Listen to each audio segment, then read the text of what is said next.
ఈరోజు దేవుని వాగ్దానము యెషయా గ్రంథం 44వ అధ్యాయము 3వ వచనం. నేను దప్పిక గలవారి మీద నీళ్లను, ఎండిన భూమి మీద ప్రవాహ జలమును కుమ్మరించెదను.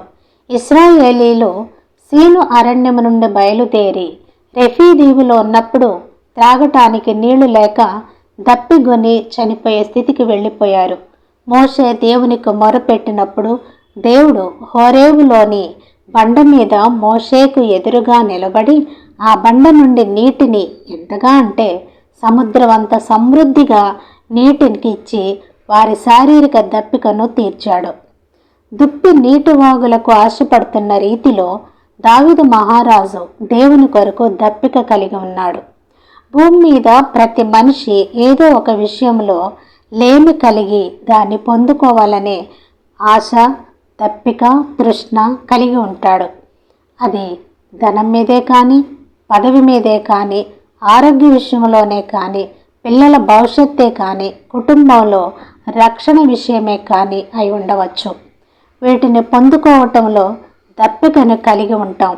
వాటి కొరకు ఎదురు చూస్తున్న మనపై నీళ్లు అనే ఆశీర్వాదాన్ని కుమ్మరించబోతున్నాడు.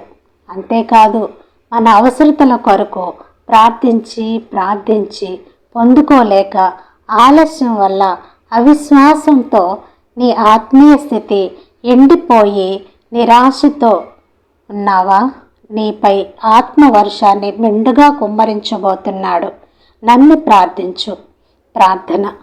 దప్పిక గొనవార్లారా, నీళ్ల యొద్దకు రండి అని పిలిచిన నా దేవా, ఈ వాక్యం వింటున్న నీ వారికి వారి శారీరక అవసరతలు తీర్చి కృంగిపోయిన బ్రతుకులను నీ పరిశుద్ధాత్మ శక్తితో నింపి ఆశీర్వదించుమని వేడుకుంటున్నాను నా పరలోకపు తండ్రి.